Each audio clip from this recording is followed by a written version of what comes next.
International astronauts and cosmonauts, all members of the Association of Space Explorers, gathered in September 2008 at the University of Washington in Seattle for 2 panel discussions: International Space Programs Review and Human Health for Long-Duration Exploration. This program is part of a series featuring Cady Coleman, NASA astronaut, and Chris Hadfield, Canadian astronaut, reviewing their country's space programs.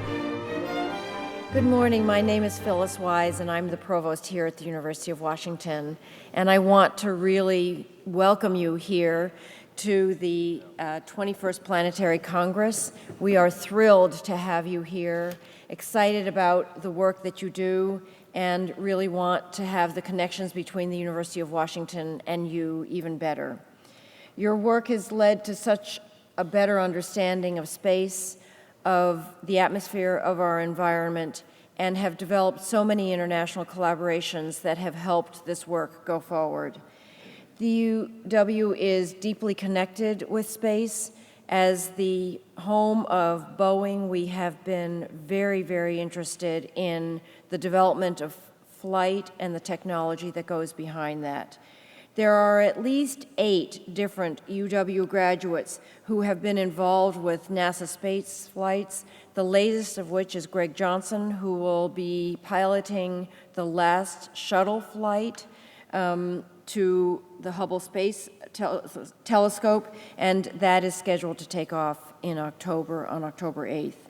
So many of our children and young people, some of whom are sitting here in the audience, dream of becoming astronauts, and we hope that the training and the exposure to the work that you do will encourage them even further. Our departments of astronautics and aeronautics, astronomy, atmospheric sciences, and earth and space sciences are proud contributors to the work that you do. And so I also want to recognize Bonnie Dunbar, the chair of the Washington State ASE Coordinating Committee, who has made sure that these days here that you will spend here are good and productive for you. I just want to say that I know that some of the participants are stuck in Houston, but I'm sure that this Congress will be very, very rich and very important to your continuing collaborations.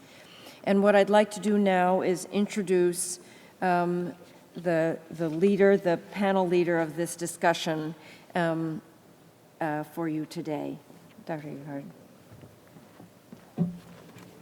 Thank you so much. Thank you, Ms. Weiss, for your friendly words of appreciation. And we very much appreciate that we are able to hold this first session to the outside in the University of Washington. And I'm glad that despite the early morning hours, we have quite some attendance. And I hope that you will like the filled program that we prepared for this morning. Today's session is called ISS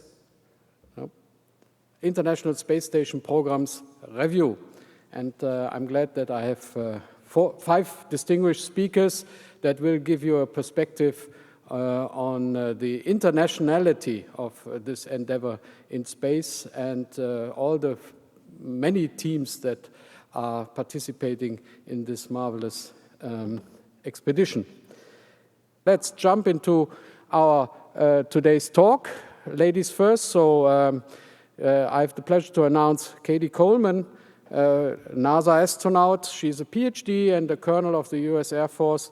She's married, enjoys flying as far as I could find out. That is a natural thing. Scuba diving, and we will see more of that. Sports and music. She is holding a doctorate in polymer science and engineering and has 2 space flights on her record. One was with the US Microgravity Lab back in 1995, STS-73, and STS, that stands for Space Transportation System. It's the Shuttle 93. That was in 1999, the Chandra X-ray Observatory. I'm not sure. I think it's still working. Or did we? Yeah, so good work. Thanks for deploying the Chandra X-ray Observatory. And currently, Cady is in training for the Expedition 19 as a backup. And having announced that she is a avid scuba diver, here's the proof with a heavy gear, still making friends underwater, you see. I don't know what you were counting, eggs there, actually. So as an astronaut, you have to do a lot of things, and you're making friends, obviously, down there in space. Cady, it's yours. Well, it's great to be here. I think many of you know my husband and I arrived kind of a little disheveled last night, lots of airplane troubles, but I guess we should all be used to that. My job today, starting off, is really just to set the stage in a way for the other speakers, which is to let you know what we've been doing in the last year on the International Space Station, which of course then includes the shuttle, and then they're going to go into more specifics on the different things that have been going on. What I think is pretty amazing is that each of these subjects in themselves is, so detailed and so amazing that it would happen this year. We could spend the morning talking about ATV. We could spend the morning talking about the Japanese module, the Columbus module. But instead, we actually have to talk about all of them and more. Just to show you a little bit about what we've been doing for the past year, a lot from the crew perspective, which I thought all of you would kind of like, just to show what it's like, I think, for the crews to be going part of this whole assembly sequence. So, when we last left off last year, STS-118 had brought Clay up to the station and brought Sunny home. So Clay's on board, and this was STS-118. And they also, and here's actually Sunny in LA handing over. I figured I'm giving this talk in a way for LA, so I thought it only fitting to show his picture at least once. But anyways, here's Fyodor and Sunny. And here is Expedition 15, Clay and Oleg Kotov and Fyodor Yurchikhin. This was a special group of guys. They had a lot on their plate starting as soon as they got into orbit. And so Oleg and Fyodor and Clay had a unique job, which was to do the EAS, early ammonia system, jettison. That was an unusual task in that we needed 2 people outside and 1 person inside doing robotics. Usually when we do complex robotics, we have 2 people doing that task. It just plain old wasn't possible in this case. And so there was a lot of things put into place to make that as safe as it could be. And if you wanted anybody up there doing robotics, Oleg was our lead for that, and he was just supreme and superb. Now we're getting into Expedition 16. We're going to be on Expedition 16 for a while. And that is because they had really a lot of different things that happened in their increment. And in fact, the face of the space station is forever changed. And that, I think, is pretty exciting. So this is the whole Expedition 16. Now, I think most folks here, we've got a pretty weak pointer, but here's Peggy and Yuri. And then these other folks are the shuttle rotating crew members, each of which came up on different shuttle missions, bringing different large pieces of ISS hardware and bringing the station to where it is today. There's a great picture of Peggy and Yuri before launch. And here they are with Sheikh, their visiting astronaut, ready for launch. And here is everybody up on orbit, one big happy family before the handover between increment 15 and increment 16. Fyodor and Oleg ready to come home, Sheikh returning with them, Clay staying up there with Peggy and Yuri, and a lot of work to do. This is STS-120, end of October, early November in 2007. Pam Melroy was the commander. And here's the crew. And we've got Paolo here speaking today. I don't know if he's going to talk about 120. I don't actually think so, but it was really quite a mission. We had a lot of press about Peggy being the station commander and Pam Melroy being the commander of the space shuttle at the same time. 2 women commanders in space. And many of you have seen this assembly sequence, but since we're going to talk about how what it really looked like, I thought it was nice to see this animation. So there's the U.S. lab. Now, this all happened quite a while ago. PMA-2, PMA-3, Canadian robotic arm, the airlock, S0 truss. That's the mobile servicer that the arm goes on. So the truss, and this part is, I think, pretty familiar to many folks here, at least in the first 6 rows. And this is the space station as it's being built up Over the past few years, we had a long delay after Columbia, but now we're going to town. This was STS-115 adding a solar array, STS-116 adding a truss, 117 adding a solar array. And you notice that we have folded up the P6 truss. Now, all this had happened already by the time the Congress met last year, STS-118. But you notice that we folded up on top there the P6 truss. And now STS-120 is actually going to move that truss over to the port side and also install the all-important Node 2. So there is Node 2. And let me just stop there for a second. So on 120, we're going to go through the rest of this just so you see what we're going to see throughout the talk. But on 120 specifically, they moved the P6 truss, and they also installed the installed Node 2 in a temporary place, and then the increment crew is going to move it to its permanent place on the front of the lab. So there's Node 2 moving into place. Columbus. SPDM, pressurized module, and then the larger pressurized module for JAXA. And now we're getting into future work. So I'll go ahead and proceed from here. Just wanted to show you the node out there on the side there from STS-120. So here we have Doug Wheelock, part of that crew, one of the spacewalkers. Paolo Nespoli, one of my favorite pictures of Paolo. Dan Tani. Dan Tani went up on 120 and then stayed up in space as an increment crew member. Stephanie Wilson with the node, model of the node in front of her, the queen of robotics these days in the astronaut office. Dan Tani and Stephanie practicing. I tried to show you a lot of pictures of increment crews and shuttle crews working together, and what I'm hoping that you come away with is how integrated all of these operations are. We have folks like myself who are off doing station training on the road much of the time, and yet when we are in Houston, we're trying to, or in the appropriate countries, training on their systems, on their assembly tasks, and it takes a lot of integration, a lot of person-to-person kind of work, and building bridges as individuals, which I think all of you know about and support since you're here at this kind of meeting. Here is Node 2 on orbit. I don't think it looks this way anymore. Nothing ever looks as clean and neat as a new module. Peggy and Clay and Node 2. And in the installation of the P6 array, there was a problem with the solar array, and we needed a solar array repair, and a lot of folks worked real hard on the ground, as well as the crew up on orbit, to design a technique to go ahead and use the robotic arm, the Canadian robotic arm, along with the inspection boom that we have for the shuttle, and then Scott Parazynski on the end of that, Doug Wheelock basically calling clearances and keeping an eye on his clearance to the array, and then a lot of people who did tool development, and they basically developed a set of cufflinks to repair this array. It was quite a dramatic operation. Took a lot of folks putting their heads together, working together in a very limited amount of time during the docked 120 mission. But it is Peggy and Yuri are part of the increment crew there, and so it's, of course, there's sort of the folks along with whoever the shuttle rotating crew member is. They're the ones who really own the station, so to speak, and these shuttle crews are visiting crews, even though they sort of own that mission, that assembly mission. And that's an interesting balance to achieve, and I think you can actually see it being achieved in some of these pictures.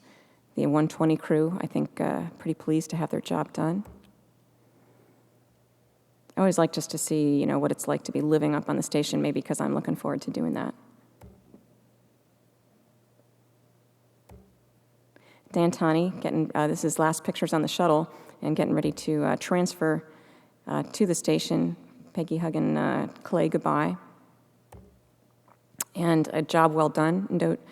This is actually a picture after 120, and this is the work that Peggy and Dan and Yuri did, which was to move Node 2 onto the front of the laboratory. So first actually moving PMA2, which is shuttle docks 2, over onto the node, which was in its temporary place, and then moving that whole stack onto the front of the laboratory. Any of those operations don't go well, then we don't have a place to dock our space shuttle. And so very, very critical operation, a lot of teamwork, both up on board with the increment crew and up on the ground. We also saw, on sort of a sad note, human tragedy where we, as flyers, know that life goes on whether you're up in space or down here on Earth. Dan Tanni's mom passed away while he was up there over the Christmas holidays, and I think we were all miss her very much. She was the matriarch of this very, very interesting family, and Dan is somebody that you can tell he comes from a pretty neat mom. So on to Europe and Columbus. It's one of my favorite pictures. I flew with a guy named Al Sacco, who is from Massachusetts with a big Massachusetts accent. And when we first looked down and saw Cape Cod, Massachusetts, looking just like we've seen it, he looked down and goes, "Oh my God, it looks just like the map." And that's what I think when I see this picture of Italy, Paolo, and Greece. STS-122 was delayed. This is the mission taking the Columbus module up there. It was delayed due to work on the eco-sensors, problems with the eco-sensors down here on the space shuttle in the external tank. And so Dan Tanni had to bide his time, which I think it's a pretty great place to be biding your time up on the International Space Station, waiting for these guys who brought Leo, who's in the middle there. I don't know if we can see with this light. There's Leo in the middle. This is the STS-122 crew, bringing Leo Eierhardt up and Dan Tanni down, and also bringing the Columbus module, which I think we're going to hear about as well today. And again, an integrated kind of training. Here's Peggy, Hans Schlegel, Rex Walheim, and Steve Frick, and they're talking about how they're really going to do things all together on orbit, probably in 6 or 8 months. The training, of course, takes place a long time beforehand. Learning emergency training together, talking about how you're really going to do things, even though you're not going to see each other for a few months before the flight. And same with some of the assembly tasks, working out how you're really going to do as a team the complex robotics that are involved in doing something like attaching the Columbus module. I love to show pictures of Leland. I mean, you'll see every picture of Leland has just got a very big smile. This was a great guy and did a wonderful job, along with other folks, in installing Columbus. There is Leo and Leland and Dan Tanni on orbit, looking pretty pleased with themselves, as they should. And I'd also just like to call attention to the ground team. There's folks that live in space. There's folks that are operating the space station in space, but none of us can do that without the team that's on the ground. This is a very small fraction of the ground team, but it happens to be the one that works in mission control and actually takes care of you every day during a docked mission. This is a pretty big team here. During the non-docked mission, it's a smaller group of folks, and it gets to be pretty personal. It's, I think, a different kind of mission control than some of you folks who only flew shuttle were used to. It's a more relaxed place, and we have fewer people having to handle more systems at one time, and then more people on call and trying to manage a system like that. We'd like the best to be working in mission control. And we can't take the best people who are used to being challenged every single day and have them sit and watch a space station where pretty much most of the time nothing breaks. They're going to leave. And then we don't have the best there, or then we don't have experienced people there. And so we've had to find a way to have people learn more systems so they're responsible for more things, so we don't have so many people sitting there, and the ones that are have enough to do to keep them happy, to keep them there, keep our experience level current. Here is Columbus being installed. I think you're going to hear about that later. And there it is on the starboard side there. I was just in Germany training on the Columbus module, learning all about its systems. And it's one thing to think about it, a year ago and think, oh yeah, Columbus is supposed to be up there, but Columbus is up there now. And it made those systems that we were learning about very, very real to me. Here's, I think you'll see a common thread of the increment folks who are living up there really helping to shepherd the EVAs, especially the EVA prep, and get the folks out the door in a timely manner. Usually the EVAs run pretty long. I thought this was a pretty exciting slide to see somebody actually out there on Columbus working, and you see the truss of the solar arrays in the background. And of course, duct tape. We would be nowhere without duct tape. Everything is planned when you go to space. Everything is supposed to fit. But the world just doesn't work that way. Things don't work, things don't fit, and that's one of the reasons we need people up there to take those matters in hand, use duct tape, make things fit. I thought this was a pretty interesting series of pictures. And, they had some simple problems with Columbus and the other modules, and they're fixable, but it does take people down on the ground and up in space using their heads to do that. Here's the STS-122 crew with the increment crew. I show this one because it's their sort of well-behaved shot, but I think this is actually a little bit more about what life was like on orbit when all of them were up there. Now, envision 6-person crew. 6 people are living there in a shuttle flight visits. Now we're talking a lot of people, 20 people in space at the same time. It's pretty marvelous. STS-122 crew. And here's Peggy with both Leo and Dan. So Dan is going down, and Leo is now here to stay. Leo has the distinction of being the person who has, I think, the most docked days during an increment. He had 2 shuttle flights on either side of his increment, and his increment was 3 weeks long. So his docked time was 5 weeks, and his stage time was 3 weeks. And it was a very busy time activating Columbus module. Okay, now we're on to STS-123. And this was the mission to install the pressurized part of the Kibo Japanese module and also the SPDM, the Special Purpose Dexterous Manipulator, I think you'll hear about from Chris. And that is the robot, the new robot that is in addition to the Canadian robotic arm that is up there that will enable us to do maintenance and also increase the reach of the arm. You can see those things in the payload bay, especially the module. It's sort of a smaller module. I call it the hat that goes on top of the Japanese module. It's a pressure, but it's huge. It's absolutely giant. It holds 4 pressurized racks, and it's a lot of space that we desperately need. Here's the SPDM, or Dexter, as it's known to its friend. It's a 2-armed robot. You can see the arms there. And so it actually can be picked up by its bottom. It can grab things, but it can be grabbed by its head. It's got different ways to be used that are very versatile, and I think now that it's up there, we're going to find more and more ways to use it. 123 brought Garrett Reisman up to space and brought Leo home. This is Garrett doing work on the Columbus module. You never see Garrett without a smile on his face. Shepherding EVA with Box Johnson doing robotics. There was a lot of different robotics to do on that mission, very complex robotics mission. Peggy with Bob Benkin. Rick Linehan. So these are the spacewalkers for STS-123. And the crew of 123 with Peggy and Yuri, and actually both of the increment crew members there. And we're getting ready to send Leo home. So here is the space station with Columbus attached there on the side. Okay, and then in the dark it's a little bit hard to see, but there is the pressurized module. And this is the place, of course, that the shuttle's going to dock, and this is where the Japanese module's going to go. Here's Takao Doi, who installed the pressurized module. I'm not sure they could get him out of that. It's a nice picture of Takao up there. And now, I think it's only, I've been forgetting to give you dates, but that was March. STS-120 was in November, in February was 122, in March is 123. Now we've got a Soyuz launch, and we're bringing the crew of increment 17 up to orbit. And this was Sergei Volkov and Oleg Kononenko and Su-Yan Yi. Sergei's dad is also a cosmonaut, so kind of a special distinction. And they're about to be joined by increment 18, where Owen Garriott's son, Richard, will be one of the flyers. And he will be on orbit, and actually we'll have 2 second-generation astronauts, cosmonauts, on orbit at the same time. So it also was the time that the ATV was launching. Here's the ATV as it approaches the station. Paolo's going to tell you about the ATV. And here's a nice picture of the ATV docked to the station. You can see it in the back there, docked to the service module, actually larger in diameter than the service module. And you can see how much space and how much cargo it brings up. It's critical to the cargo chain that is critical for us to move to 6 people in space, 6-person crew as opposed to 3. And you can see both increments there, Peggy and Yuri and Sergei and Oleg, and also Garrett. And you can tell the guys liked having all this space up there.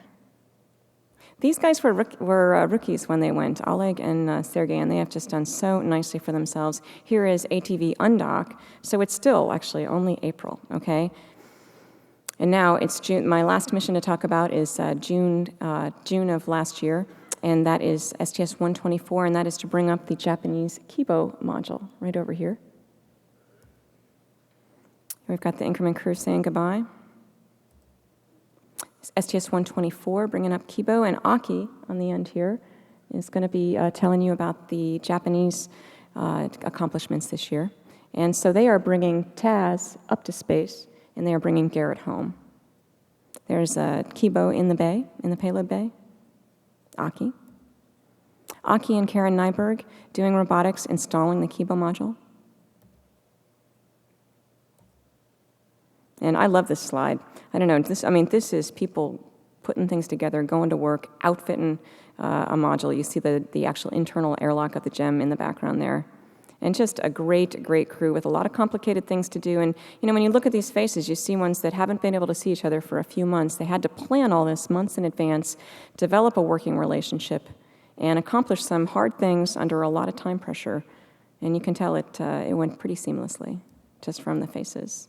There's Oleg and Sergey and Greg Shamatovs in the middle, and Garrett. Kibo installed. And they've also moved the pressurized module over. Garrett signing off. And the end of, this is increment 17 as it stands right now. These are the three guys that are up there right now, working hard. Doing EVAs, both Russian and US. There's Estrella Crane. I never knew Taz was a chess player. And just to show you at the end here, we've got increment 18 going up. And there's Richard Garriott on the left, and Mike Fink, and Yuri Lonchikov. This is all the folks that will be up there while they're up there. You see Sandy Magnus and Koichi Wakata as well will be coming up on shuttles. I'd like to just talk about some of the challenges, just a few notes at the end here about the status of the space station. The challenges that we have, exercise equipment is critical. It wears out easily, it breaks easily. We're spending a lot of time on maintenance.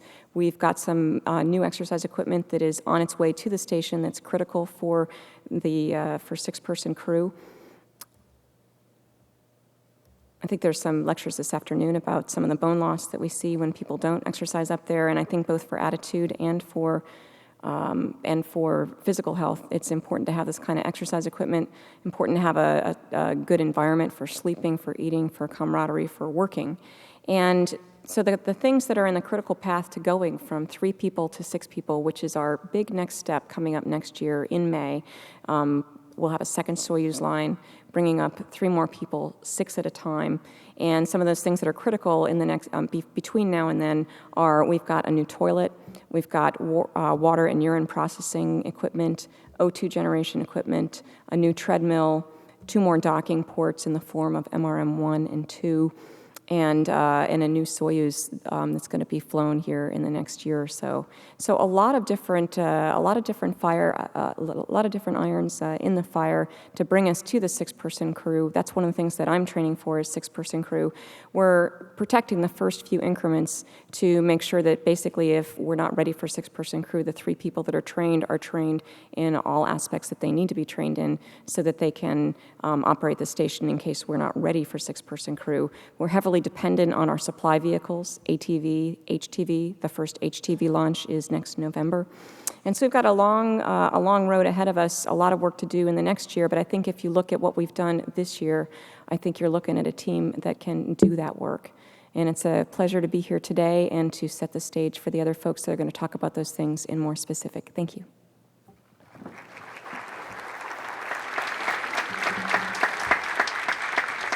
We have 3 interesting talks ahead, and I want to jump into the next one here, and the next one is by Chris Hadfield, and he's an astronaut of the Canadian Space Agency. He's a colonel, retired from the Canadian Forces with some remarkable flight experience. He's married, has 3 children, as far as I know. Enjoys guitar music and other pastimes and hobbies. He has a Master of Science in Aviation Systems, 2 space flights to his records, STS-74 in 95 to the Mir space station, shed a tear there, and the STS-100 in 2001 to ISS, and there he was performing 2 spacewalks, and currently he's in training for another ISS expedition flight, Expedition 20, as you can read on his shirt.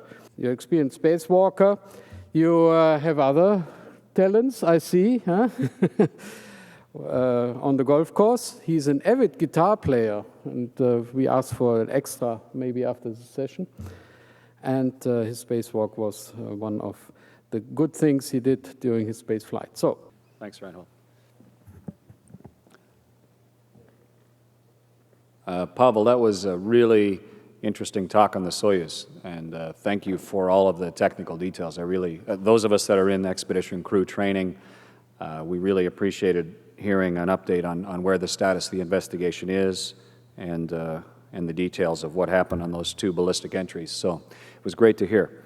My talk will be much less controversial. All I'm going to talk about is the Canadian Space Agency and a little just update on what goes on in Canada in the space business. So similar, but along the same topic, but in a different light. Canada has been flying in space for a long time, but we do not have nearly the capability of a lot of the other partners of the International Space Station. And a question that we ask, I think it's a question that all of the space agencies ask, is what is the point? Why go? Is it worth going? How much money should you spend? What percentage should you spend on traveling in space? And what do you hope to get back? And as astronauts and cosmonauts, we focus very much on the details of how. I'm just going to talk a little bit of how Canada does it, but also why. Primarily, initially, Canada got into the space business because we're huge and we don't have very many people, and we needed a way to communicate and to try and understand the upper atmosphere so that we could both communicate and understand the aurora borealis and the impacts that has on our normal ground-based communications. Also for navigation, Canada is an enormous Arctic, and with the magnetic North Pole being in Canada, a lot of traditional navigation doesn't work.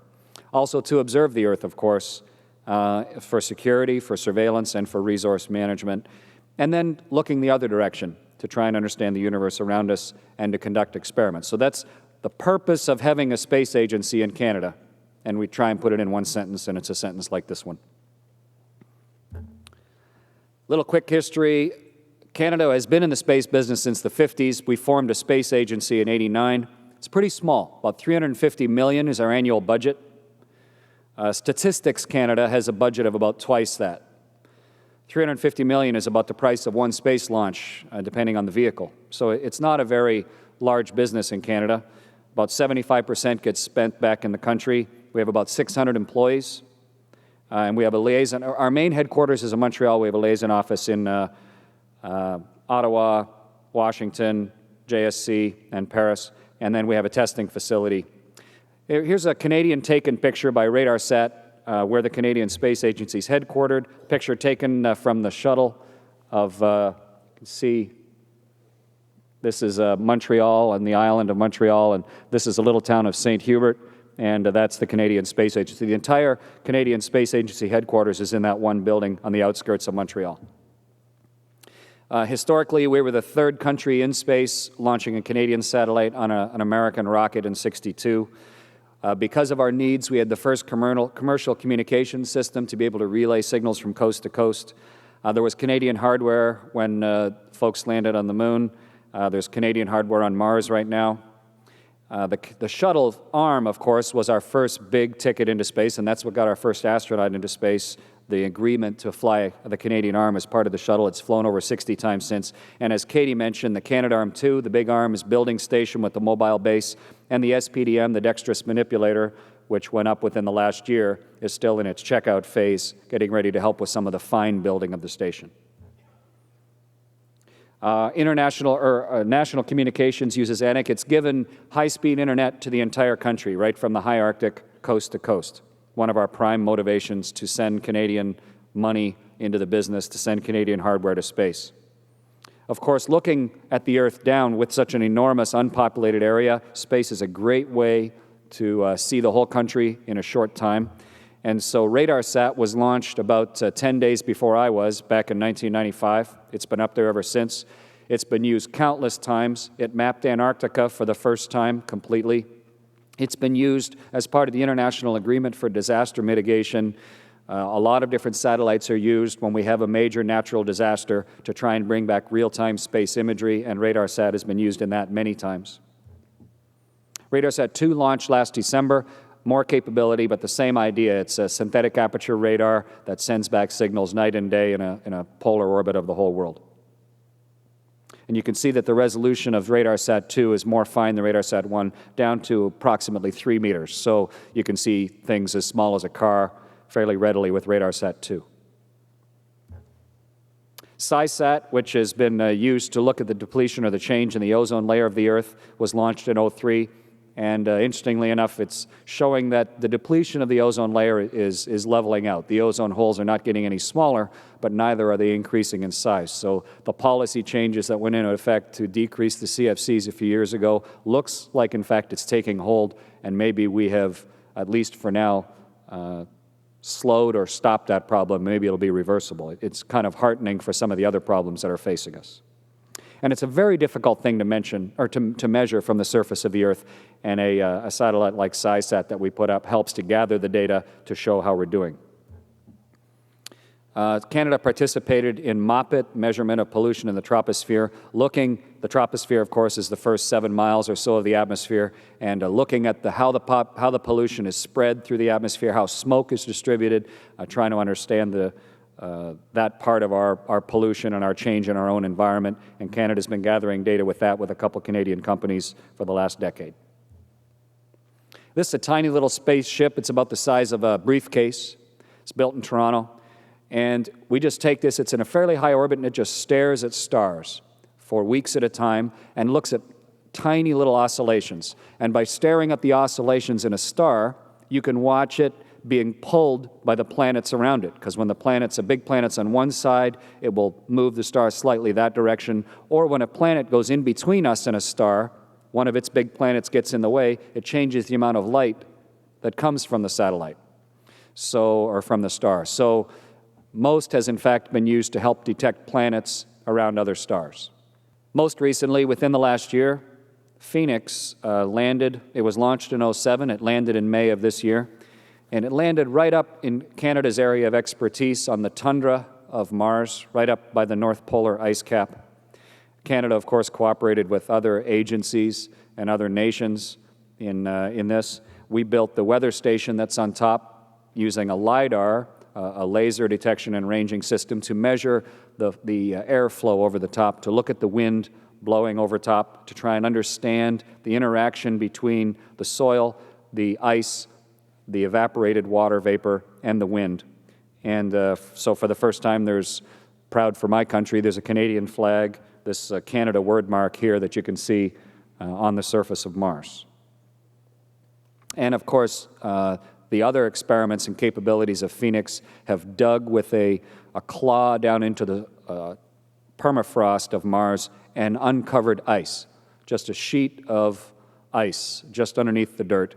And they know it's ice even without chemical analysis, because over a period of days and weeks, the air is so thin and dry that the ice directly sublimates into a gas, and you can watch this white revealed substance disappearing over days and weeks, even before they drag it up and stuck it into their furnace to measure exactly what the constituents are. Canada's been very involved in using the shuttle as a vehicle, as well as unmanned rockets, to look at space and life sciences. Canada was involved in several shuttle flights with laboratories on board, where we flew Canadian astronauts, most recent being Neurolab, to look at changes in the human body, just like we do experiments in laboratories on Earth. When you take away gravity, you can watch reactions in the human body that can't be studied under any other circumstances, and looking at balance, looking at adaptation, looking at osteoporosis. There's a company developing artificial bone that has used the space shuttle flights to try and understand the osteoporosis that all of the flyers in this room experienced when they went to space, and the rebuilding of their bones when they came back again. Also the change in your musculature and the change in your cognitive processes. We're still continuing to study those on Space Station, and when Canada flies its first long-duration astronaut next May, they will be doing experiments like this up on the space station for 5 or 6 months. Like most space agencies, and sort of like what we're doing today and we'll be doing all across the state tomorrow, the Canadian Space Agency is also heavily involved with education. We work with the school boards right across Canada. Each province has their own school board. We work to get science and technology integrated into this curricula of all of those provinces so that we are trying to make sure that this inherent interest in exploring the universe can also be turned to help inspire young Canadians to pursue careers that will make Canada a more profitable and more capable country in the future. Robotics has been our lever, if you will, that has gotten the Canadian astronauts into space through agreements with NASA on the shuttle and the space station. Starting with the shuttle arm and then the boom that was used to allow us to fly after the Columbia accident. Of course, the shuttle arm has been used since almost the very beginning of the shuttle flying. And then to return to flight, we built this boom up in Canada, including a laser sensor on the end, one Canadian laser sensor, one American-built laser sensor, to be able to inspect for damage like you see in the top right, where we've taken damage in the protective thermal tiles or in the leading edge, and it's still used. And as Cady showed in her presentation, we came up with a last-minute idea for how to grab this boom with the station arm, Canadarm2, to go out and repair the solar array that had the tear in it. So it's great, just like on Earth, to have a long extender to reach things, and Canada's part of the space station and the space shuttle program has been those. We built the Canadarm2, which is the large arm that has put space station together since 2001. And then more recently, as Cady mentioned, in the last year, we launched Dexter. In Canada, we're a bilingual country, so everything has to have a name that works in both languages. So it's called Dextre, D-E-X-T-R-E, and it is a two-armed robot. It's huge. The center part is the size of a refrigerator. It's a great, big, massive thing with two fairly dexterous arms that can be flown manually from inside or from controllers on the ground to be able to go out and do what would traditionally be a spacewalking task, to remove and replace small boxes and specially designed connectors. And it's still in its checkout phase now. It's a little older picture. Cady showed a more recent one, but you can get a little idea of the scale of Canadarm2. If it were in this room, it could reach almost from one wall to the other. It's a great big thing. I helped install it on my spacewalks. It's this big around, and so it's kind of an interesting scale of the space station. This thing is bigger than most trees, and yet it's dwarfed by the size of this laboratory that we're building up there. I'll finish just with the Canadian astronauts. The most recent to fly was Dave Williams. Canada has now had 3 astronauts do spacewalks. So from our very first astronaut that flew when Marc Garneau flew back in 1984 as a payload specialist, an agreement between NASA and the United States because we had built the Canadarm. Canada has now had multiple flights. You can see the list of names and the dates of flights on the right. These are the 8 Canadians that have flown in space, in order on the right. And in sort of lighter gray on the bottom, Julie Payette, who's there in the middle of the picture, she's training for a shuttle flight, 2JA, that's going to install the remaining pieces of the Japanese module. Julie's the main robotic operator at MS-2 on that flight. And then Bob Thirsk on the far right is scheduled to launch on the Soyuz next May. I'm training as his backup full-time right now. And Bob will be Canada's first long-duration flyer to go live up on the space station for 5 or 6 months, scheduled to return on the shuttle. Also of interest, in the last few weeks, Steve McLean here, who a twice shuttle flyer, was recently named as the Canadian Space Agency president, which I think is excellent. For those of you who've flown with Steve or know him personally or both, he is a really sharp and tactical thinking man, and I think it's a really good time in history for Canada to have Steve at the helm of the agency, and he's really digging into it, just starting over the last couple weeks. I'll just finish quick, just for the scale. Of our $350 million that we spend every year, we split it between about 250 companies, and so most of our revenues is through exports. It turns into about $2.4 billion worth of industry in Canada. 75% of our budget goes out to industry. We try and work with our universities, of course, and provide access, and now starting to do that on Space Station. We work with the Government of Canada directly, 19 different departments, and of course we work with the other spacefaring nations around the world. Through the International Space Station, we're an associate member of the European Space Agency, and when Marc Garneau was president, he made 2 separate trips to China looking for opportunities for Canada to participate in their space program. Most people in Canada live within 100 miles of the border, so all of our space business is pretty much along the U.S. border. What you would call the north, we call the south. And so we stand there with our hands pointed at the sun, trying to keep warm with all of our businesses across the country. And that's where the space agency is based, over there. Our main weakness is that we don't launch our own spaceships. We don't launch satellites. We don't launch people. And it is not an enviable position to be in. Every time we want to launch something to space, we either have to just directly pay for it, which of course is very expensive, or we need to trade something for it, or at least we need to have an intergovernmental agreement.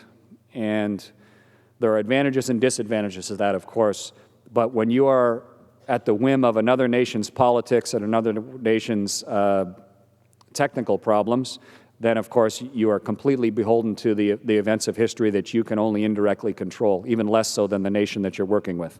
So that is a definite weakness, but it's a deliberate decision by Canada. They just don't want to invest the money necessary to launch people or satellites directly, and so we deliberately stay in that status, but it definitely slows and changes our plans beyond our control on a regular basis. It's also not a priority for Canada.